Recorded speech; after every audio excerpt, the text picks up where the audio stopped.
ውድ የቻናላችን ተከታታዮች ለተከታታይ ጊዜያት በደርግ መንግስት ዙሪያ ያቀረብናቸው ታሪካዊ ዘገባዎች ይሄ ቪዲዮ የመጨረሻችን። በዚህ ቪዲዮ በደርግ መንግስትና በአማጺው የኢህአዴግ ግንባር መካከል ሊካሄድ ታቅዶ የነበረው ድርድር በአሜሪካኖች መክዳት የተነሳ ሳይካሄድ ቀርቶ በአሜሪካና ምዕራባዊ መንግስታት ፍቃድ ኢህአዴግ አዲስ አበባ ሊገባ መቻሉን እንገነዘባለን። በዚህ የአሜሪካ ክህደት የኢትዮጵያ ባለስልጣናት ክፉኛ እንዳዘኑና ቅስማቸው እንደተሰበረ፣ ሻዕቢያና ኢህአዴግ ግን አሜሪካና ምዕራባውያን በሰጧቸው ሙሉ ዕውቅናና ድጋፍ ኢህአዴግ አዲስ አበባ ገብቶ መንግስትን ሲመሰረት፣ ሻዕቢያም ኤርትራን ከኢትዮጵያ የተለየች ራሷን የቻለች አገር እንድትሆን እንዳደረገ እንረዳለን። የአሜሪካኖች ተንኮል የኢትዮጵያን ሕዝብና መንግስት ለታሪካዊ ውድቀት እንደዳረገ እንገነዘባለን።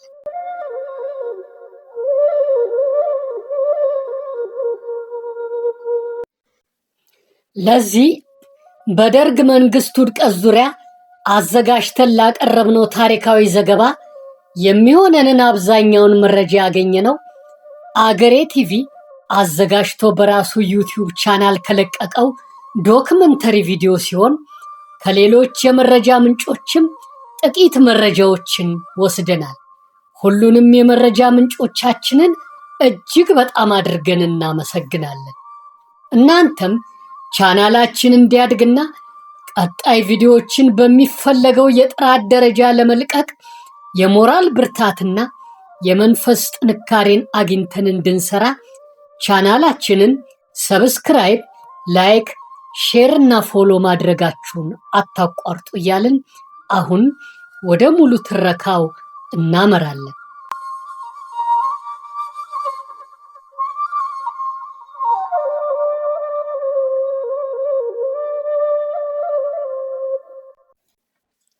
አርብ ግንቦት 16 ቀን 1983 ዓ.ም ረፋድ ላይ የኢሰፓ ርዕዮተ ዓለም መምሪያ ኃላፊና የፓርቲው የፖሊት ቢሮ አባል የነበሩት 50 አለቃ ለገሰ አስፋው ገበሬ መስለው አህያ እየነዱ ለማምለጥ ሲሞክሩ በጸጥታ ኃይሎች ቁጥጥር ስር መዋላቸውን የሚገልጽ ዜና ተሰማ። ከዚህ በኋላ በአዲስ አበባ በኩል ባሉ የመውጫ ኬላዎች ጥብቅ ቁጥጥር ከመደረግ አልፎ የትኛውም የመንግስት ባለስልጣን ከአዲስ አበባ እንዳይወጣ የሚከለክል መመሪያ ወጥቶ ስራ ላይ መዋሉ ተነገረ።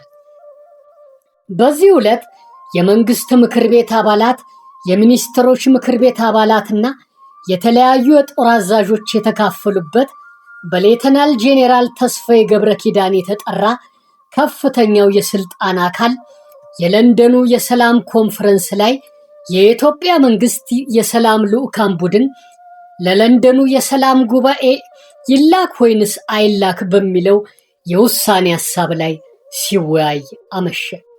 ብዙዎቹ የመንግስት ባለስልጣናት ፕሬዝዳንት መንግስቱ ኃይለማርያም ሀገር ጥለው ከወጡ በኋላ ከአማጽያን ጋር መደራደሩ ፋይዳ የለውም የሚል አቋም ነበራቸው። እጅ መስጠት ካልሆነ በስተቀር የልዑካን ቡድኑ ወደ ለንደን መሄዱ ዋጋ የለውም የሚሉት በአንድ በኩል፣ በለንደኑ ጉባኤ ላይ መገኘት የአሜሪካና የሌሎች መንግስታትን ድጋፍ ያስገኝልናል የሚለው በሌላ ወገን ከተከራከሩ በኋላ በተደረገው የድምፅ ቆጠራ ወደ ለንደን መካሄድ አለበት የሚለው ወገን በድምፅ ብልጫ አሸነፈና ልዑካኑ እንዲሄዱ ተወሰነ። ቀደም ሲል በአትላንታ፣ በሮምና በናይሮቢ የተካሄዱት የሰላም ድርድሮች የኢትዮጵያን መንግስት አቋም ይዘው ከሚሳተፉ የልዑካን ቡድኖች በተጨማሪ ከጦር ኃይሉ አንድ ሰው ሊሄድ ይገባል ተብሎ በተወሰነው መሰረት የጦር ኃይሎች ምክትል ጠቅላይ ኢታማጆር ሹም የነበሩት ሜጀር ጄኔራል መስፍን ገብረቃል የልዑካን ቡድን አባል ሆነው ወደ ለንደን ለመጓዝ እንዲዘጋጁ ተነገራቸው። በበነጋታው ግንቦት 17 ቀን 1983 ዓ.ም ከቀኑ 6 ሰዓት ላይ ጉዞውን የጀመረው በጠቅላይ ሚኒስትር ተስፋዬ ድንቃ የተመራው የኢትዮጵያ መንግስት ልዑካን ቡድን አመሻሹ ላይ ለንደን ደረሰ። የልዑካን ቡድኑ አባላት ተስፋዬ ድንቃ፣ ዶክተር አሻግሬ ግለጡ፣ ቢልሊ ማንደፍሮ፣ በእንግሊዝ የኢትዮጵያ አምባሳደር ተፈራ ኃይለሥላሴ፣ ለንደን የነበሩት አቶ ማዕረጉ በዛብህ፣ በቃል አቀባይነት አቶ ሳህሉ ወልደ ጊዮርጊስ ነበሩ።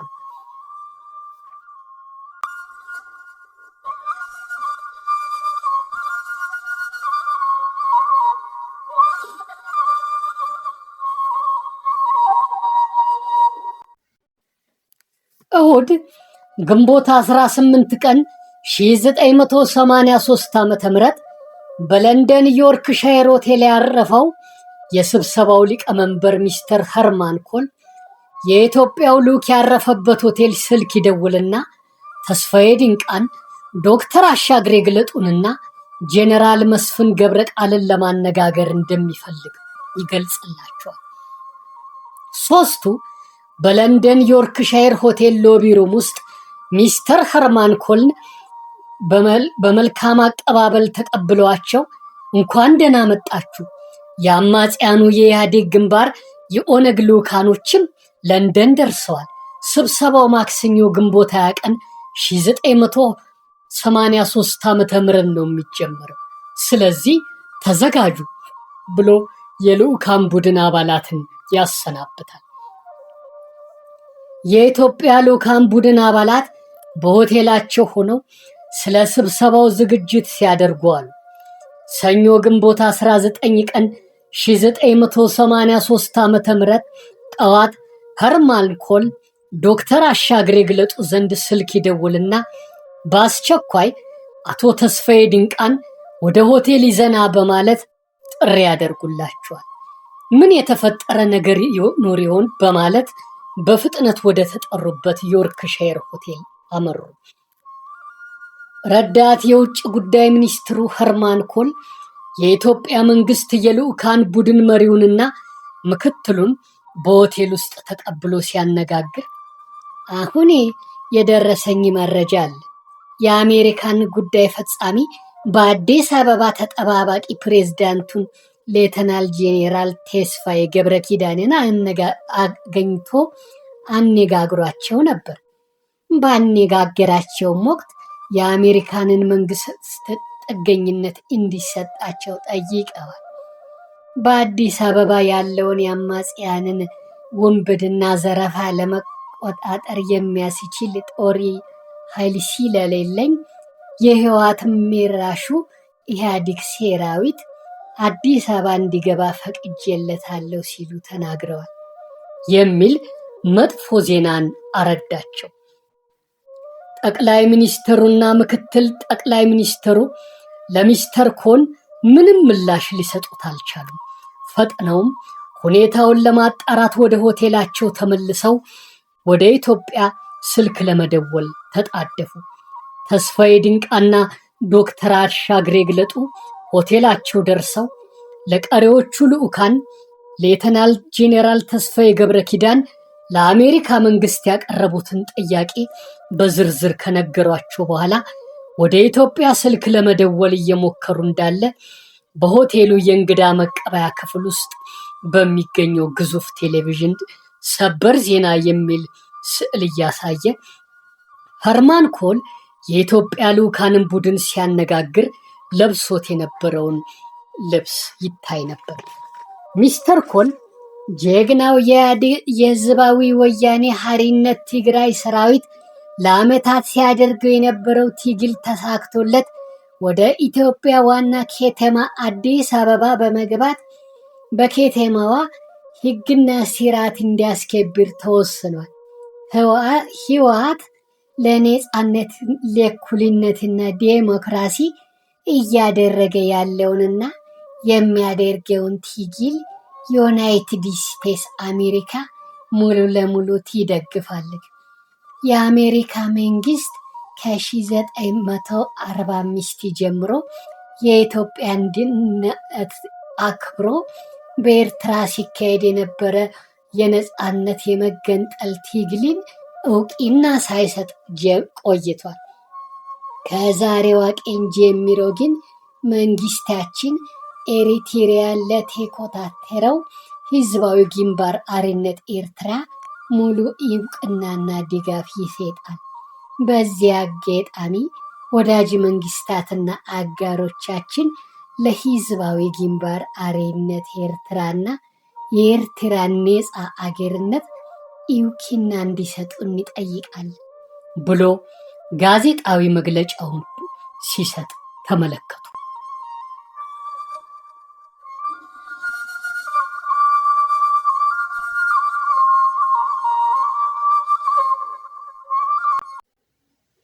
ይህ እንኳን በእውናቸው በህልማቸውም ይፈጸማል ብለው ያልጠበቁት አሳዛኝ ክደትና ታሪካዊ ውድቀት እንደ ተመልካች ሆነው የተረዱት የኢትዮጵያ መንግስት ልዑካን ቡድን አባላት ምን ማድረግ እንዳለባቸው ለማሰላሰል የሚችሉበት አቅም አጡ። ቅስማቸው ተሰበረ። ወደ አዲስ አበባ ስልክ ለመደወል ያደረጉት ጥረት ተሳክቶ የደህንነት ሚኒስትሩን ኮሎኔል ተስፋዬ ወልደ ስላሴን ተስፋዬ ድንቅ አገኙና ምን እየተካሄደ ነው ሲሉ ጠየቁ። ተስፋዬ ድንቃም ቀጠሉና ከጀርባዬ በጩቤ እየወጋችሁኝ ተደራደሩ ብላችሁ ልካችሁን በጎን በኩል ደግሞ የወያኔ ጦር ወደ አዲስ አበባ እንዲገባ ትጠይቃላችሁ። ለመሆኑ ተሰብስባችሁ ነው የወሰናችሁት? ሲሉ ተስፋዬ ድንቃም የደህንነት ሚኒስትሩ ኮሎኔል ተስፋዬ ወልደ ስላሴን ይጠይቃሉ። የደህንነት ሚኒስትሩም ምንም የሚያውቁት ነገር እንደሌለና ተጠባባቂው ፕሬዝዳንት ሌተናል ጄኔራል ተስፋዬ ገብረ ኪዳን ከሌሎች ጓደኞቻቸው ጋር ሆነው ጥገኝነት ለመጠየቅ ወደ ጣሊያን ኤምባሲ የማቅናታቸውን ዜና መስማታቸውን ገለጹና ተሰናበቷቸው። ቀጥሎም በግንቦት 20 ቀን 1983 ዓ.ም ጠዋት ላይ የኢህአዴግ ሰራዊት ወደ አዲስ አበባ መግባቱ ተሰማ። ይህ ከተሰማ በኋላ ሚስተር ኸርማን ኮል ለኢትዮጵያ ልዑካን ቡድን አባላት የፖለቲካ ጥገኝነት ለመስጠት ፈቃደኛ መሆናቸውን ከመግለጽ በተጨማሪ የሰላም ኮንፈረንሱ ሳይካሄድ እንዲጠናቀቅ መደረጉን አስታወቁ። የአሜሪካ መንግስት በፈጸመው ክደት ሊካሄድ የታቀደው የሰላም ድርድር ተደናቀፈና የኢህአዴግ ሰራዊት በከሃዲዋና ተንኮለኛዋ አሜሪካ ፈቃድና እገዛ በግንቦት 1983 ዓ.ም ሰተት ብሎ ወደ አዲስ አበባ ገባና ተቆጣጠራት።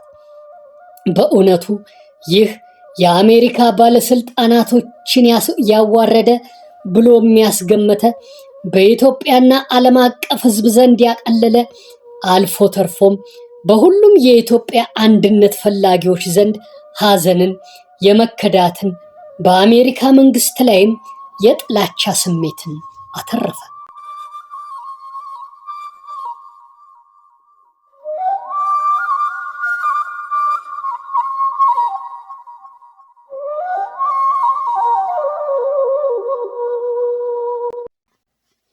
ለ17 ዓመታት ያህል ኢትዮጵያን ሲመራ የነበረው የደርግ መንግስት ለምንና እንዴት ወደቀ ለሚሉት ጥያቄዎች እልቆ መሳፍርት የሌላቸው መልሶች ቢኖሩም ጥቂቶቹን ብቻ ለአብነት ያህል መጥቀስ በቂ ነው። የመጀመሪያው ምክንያት ደርግ በህዝብ ላይ ይፈጽም በነበረው ግፍና በደል የተነሳ የህዝብ ፍቅር በማጣቱ ስርዓቱን በሚቃወሙ ወገኖች ላይ ግድያ፣ አፈናና እስራት ይፈጽም ስለነበረ አብዛኞቹ በደርግ አምባገነናዊ ስርዓት እየተማረሩ አገር ጥለው ለመሰደድ በቅተዋል። የተቀሩት ደግሞ ስርዓቱን ለማስወገድ መሳሪያ አንግበው ጫካ በመግባት ተፋልመዋል። ህዝቡም የህወሓት ወይም ኢህአዴግ ዓላማ መጥፎ እንደሆነ ቢያውቅም ሲደርስበት ከነበረው ስቃይና መከራ ለመገላገል ሲል ሳይወድ በግዱ ለኢህአዴግ ድጋፍ ሰጥቶ ኢህአዴግን ለድል በማብቃት አገሪቱን የመምራት ስልጣን እንዲጨብጥ አድርጎታል። ከህዝብ ጋር መቃቃሩ ለደርግ መንግስት ውድቀት የመጀመሪያው ምክንያት ነው። ቀጣዩ ምክንያት ደግሞ ፕሬዝዳንት መንግስቱ ኃይለማርያምና የእሳቸው ታማኞች ይሰጡ በነበረው የተሳሳተ ወታደራዊና የሲቪል አመራር ነው። በተለይ ኢህአፓን ለማጥፋት በሚል ሰበብ ታውጆ በነበረው የቀይ ሽብር ዘመቻ ቁጥራቸው ከ500,000 የሚበልጡ ንጹሃኖች አልቀዋል። ከነኚህም ውስጥ አብዛኞቹ በፖለቲካ ውስጥ ምንም የሌሉበት ንጹሃን ወጣቶች ናቸው። በዚህ የተደናገጠው ህዝብም ለህይወቱ እየሰጋ ለደርግ ሲሰጥ የነበረውን ድጋፍ መቀነስና ማቋረጥ ጀመረ። በሰሜን ኢትዮጵያ በኤርትራ ክፍለ ሀገር ከደርግ በፊት የተገንጣይ ቡድኖች የሰው ኃይላቸው ጥቂት ስለነበር ከኢትዮጵያ ሰራዊት ጋር ፊት ለፊት የሚፋለሙበት አቅም አልነበራቸው።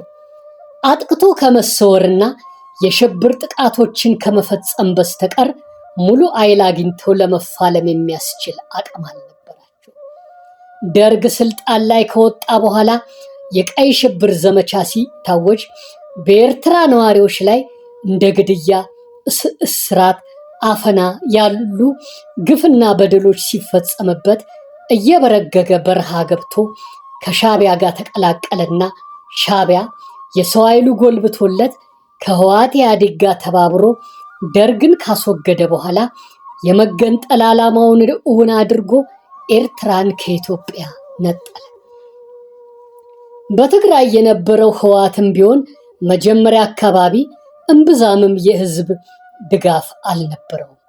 የ1977ቱ ድርቅና ረሃብ ሲከሰት በትግራይ የነበረው የደርግ መስተዳድር በረሃብ ለተጎዱ ዜጎች በቂ የማገገሚያ ድጋፍ ሳይሰጥ በመቅረቱ የትግራይ ነዋሪዎች፣ የመንግስት ሰራተኞች፣ የአውራጃ፣ የወረዳ፣ የከተማና የቀበሌ ባለስልጣናት ያለ ተጨባጭ ማስረጃ የወያኔ አባላት ናችሁ እየተባሉ መታሰር፣ መገረፍ፣ መገደል እንዲሁም ሌሎች በደሎች ሲፈጸምባቸው በተለይ በሐምሌ 1980 ሐውዜን ላይ የተፈጸመው ጭፍጨፋ የትግራይን ህዝብ በማስቆጣቱ ህወሓትም አጋጣሚውን ተጠቅሞ በነዛው ፕሮፓጋንዳ ህዝቡን ከጎኑ አሰልፎ የሰው ኃይሉ ስለበረከተለት በመሃል አገርም ቢሆን የደርግ ባለስልጣናት፣ የፖለቲካ ካድሬዎችና የሶሻሊስት አክራሪዎች በህዝብ ላይ በሚፈጽሙት ግፍና በደል የተነሳ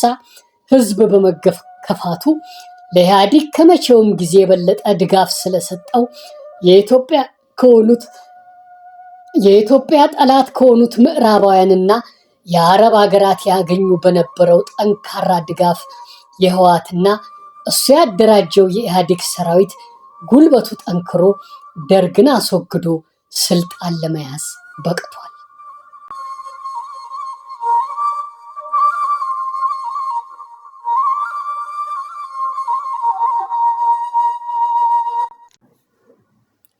በወታደራዊ አንጻር ሲታይ የጦሩ የበላይ አመራር አካላት የሰራዊቱንና የጠላትን ነባራዊ ሁኔታ ያላገናዘቡ፣ በተጨባጭ እውነታዎች ላይ ያልተመረኮዙ የተሳሳቱ የውጊያ ስትራቴጂዎችን በመቀየሳቸውና ሰራዊቱም በተሳሳቱ የውጊያ ስትራቴጂዎች እንዲመራ በማድረጋቸው ለሰራዊቱ ስንቅ፣ ቀለብ፣ ትጥቅና የሎጂስቲክ አቅርቦቶች ተሟልተው ስለማይቀርቡ ሰራዊቱ ለረሃብ እየተጋለጠ የመዋጋት አቅም በማጣቱ በሰራዊቱ ዘንድ የሰው ኃይል እጥረት በመፈጠሩ የሰራዊቱ የሰው ኃይል በውጊያ ሲመናመን ተተኪ ረዳት ጦር ስለማይመደብለት ኃይሉ ተሟጦ ሰራዊቱም ለመሸነፍ የደርግ መንግስትም ዳግም እንዳይመለስ ሆኖ ለመውደቅ በቅቷል። የወቅቱ የኢትዮጵያ ፕሬዝዳንትና የደርግ ኢሰፓ መሪ የነበሩት ኮሎኔል መንግስቱ ኃይለማርያም ከሌሎች የሚቀርብላቸውን የተሻለ ሀሳብ፣ አስተያየትና ትችት ስለማይቀበሉና ሁልጊዜ እኔ ያልኩት ብቻ ይሁን የሚሉ ግትር አምባገነን አቋም ያላቸው ሰው ስለሆኑ እሳቸው በጭፍን አመራራቸው የሀገራቸውን ህዝብና ሰራዊት ለእልቂት ዳረጉ። እሳቸውም ከስልጣናቸው ተባረው አገር ጥለው ለመሰደድ በቁ። በእነኚህና በሌሎች ምክንያቶች ደርግ ለ17 ዓመታት ከነበረበት ስልጣኑ ተባሮ በሱ ምትክ ኢህአዴግ ኢትዮጵያን የሚመራ ቀጣዩ መንግስታዊ አካል ሆነ። እርግጥ ደርግ ስልጣን ላይ በቆየባቸው 17 ዓመታት በአብዛኛው መጥፎ ነገሮችን ቢያከናውንም ጥቂት መልካም ነገሮችን ሰርቷል። የመሬት ማሻሻያ አዋጅን ደንግጎ ጭሰኛ ገበሬዎች የመሬት ባለቤቶች እንዲሆኑ አድርጓል። መሃይምነትን ለማጥፋት በከፈተው የመሰረተ ትምህርት ዘመቻ አብዛኛው ህዝብ ፊደል መቁጠር ማንበብና መጻፍ በመቻሉ ከመሃይምነት ሊላቀቅ ችሏል። የመደብ ልዩነቶችን ለመቀነስ ሲባል በረቀቀው የእኩልነት አዋጅ የብሔር ብሔረሰቦች የእኩልነት መብት እንዲያገኙ፣ ሴቶች እኩልነታቸው ታውጆ ከወንዶች እኩል ትምህርት ቤት ገብተው እንዲማሩና ፖለቲካዊ ተሳትፎ እንዲኖራቸው አድርጓል። ባንኮች፣ ኢንዱስትሪዎች፣ የከተማ ቤቶች ተወርሰው የመንግስት ሆነዋል። የመደብ ልዩነቶች ቀንሰዋል። ይሁን እንጂ ደርግ ከሰራቸው መልካም ነገሮች ይልቅ መጥፎቹ ያመዝናሉ። በ1969 እና 1970 ዓመተ ምህረት በታወጀው የቀይ ሽብር ዘመቻ ቁጥራቸው ከ500 ሺህ የሚበልጡ ሰዎች በግፍ ተጨፍጭፈዋል። ከነዚህም መካከል አብዛኞቹ ወጣቶች እና ከፖለቲካውም ሆነ ከምንም ነገር ውስጥ የሌሉበት ናቸው።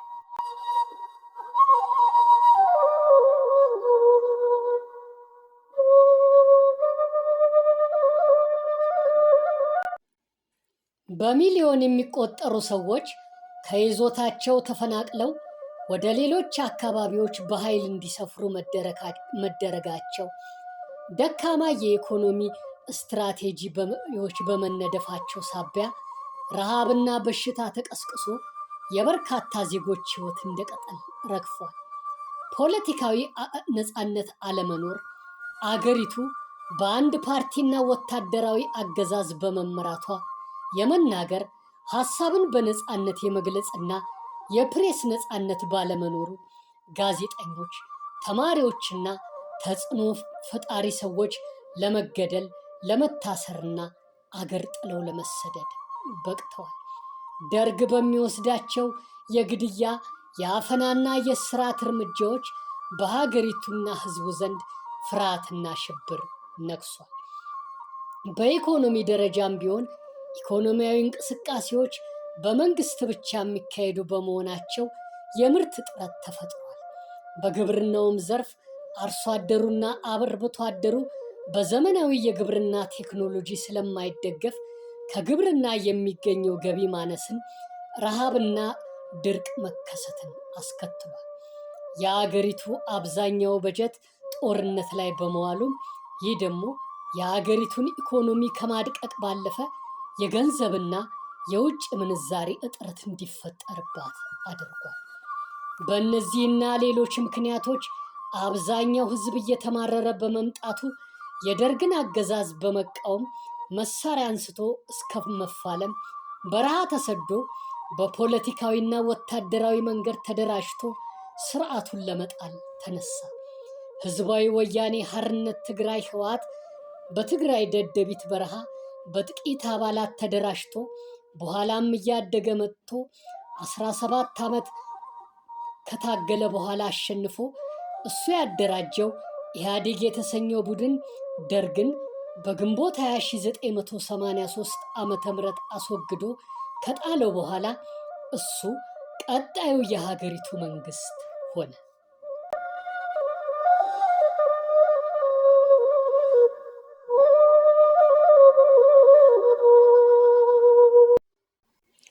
ውድ የቻናላችን ተከታታዮች እስካሁን ለተከታታይ ጊዜያት ስለ ደርግ መንግስት ታሪክ ከምስረታው ጀምሮ እስከ ውድቀቱ ድረስ ስናቀርብ የነበረውን ታሪካዊ ዝግጅት በዚሁ አጠናቀናል።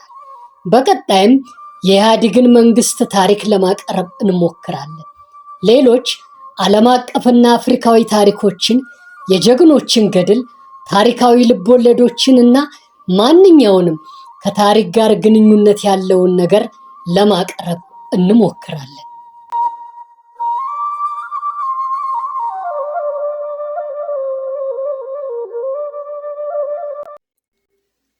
ከደርግ በኋላ የመጣውን የኢህአዴግ መንግስትን ታሪክ አስመልክቶ የተጻፉ ዝርዝር ታሪካዊ መረጃዎች ጥቂት ቢሆኑም በምንችለው አቅም ሁሉ መረጃዎችን በማሟላት ለእናንተ ለአድማጮቻችን ለማቅረብ እንጥራለን። ዓለም አቀፋዊና አፍሪካዊ ታሪኮችን ምን ጨምረን እንደምናቀርብ ቃል እንገባለን። እናንተም የምንለቃቸው ተከታታይ ቪዲዮዎች እንዲደርሳችሁ የደወሏን ምልክት በመጫን ሰብስክራይብ አድርጉልን፣ ላይክም አድርጉልን። ሼር እያደረጋችሁ ለሌሎች በማዳረስ ሌሎችም የቻናላችን ቤተሰብ አባላት እንዲሆኑ በመጋበዝ ቻናላችንን አሳድጉልን። በኮሜንት መስጫ ቦታ ላይ በምንለቃቸው ቪዲዮዎች ዙሪያ የሚሰማችሁን ሐሳብ አስተያየት አስፍሩልን። ፈጣሪ ኢትዮጵያና ሕዝቦቿን ይባርክ። ለኢትዮጵያና ሕዝቦቿም ሰላም ብልጽግናን ያስፍንላት። ኢትዮጵያ ለዘላለም ትኑር። የእናንተ የአድማጮቻችን ሰላም ሁልጊዜ ይብዛልን። እናንተንም እግዚአብሔር አብዝቶ ይባርካችሁ። ውድ የቻናላችን ተከታታዮች እስካሁን ተጀምሮ እስከሚያልቅ ድረስ ታሪካዊ ዘገባችንን ሳትሰለቹ በትዕግስት ስላዳመጣችሁን እጅግ በጣም አድርገን እናመሰግናለን። በቀጣይ ቪዲዮ እስከምንገናኝ ድረስ ቸር ሰንብቱልን። ከወዲሁም ሰላም ሁኑልን።